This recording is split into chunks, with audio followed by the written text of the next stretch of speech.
Alright mga katik, at meron tayong i-repair na Epson error 43. Ito po. At ang model ng printer ay L3210. At ang blinking niya ay green at yung dalawang red light na ink at paper. Alright mga katik, binaklas ko na ang ating printer. At dito po tayo banda sa may sensor. So ito po ang sensor at ito po ang nakukos ng error ng printer, yung error 43. So ating marunong tanggalin ang sensor niya mga katik. Alright mga katik, tatanggal ko na ang sensor ng printer. So ito po ang sensor. At meron tayong ipapalit. Ito po ang flex ng sensor.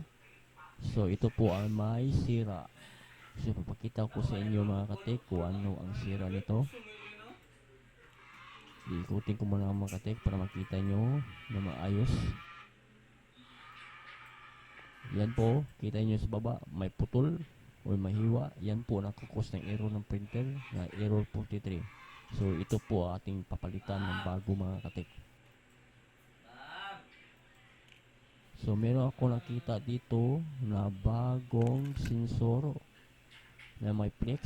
So ito po ang ating ikakabit doon sa printer natin. So ikakabit ko muna ito mga katik. Alright mga katik, natapos natin ikabit ang ating sensor at yung may flex na bago.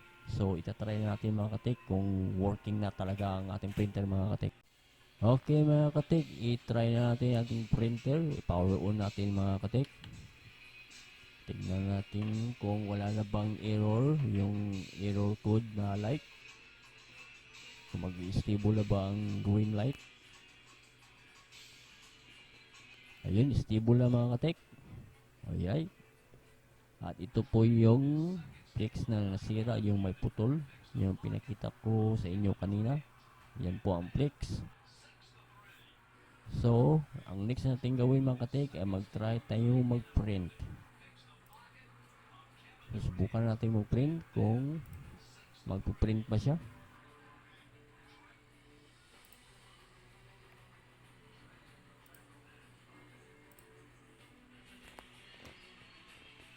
Okay, nag-print ang ating printer. So, okay na ating printer.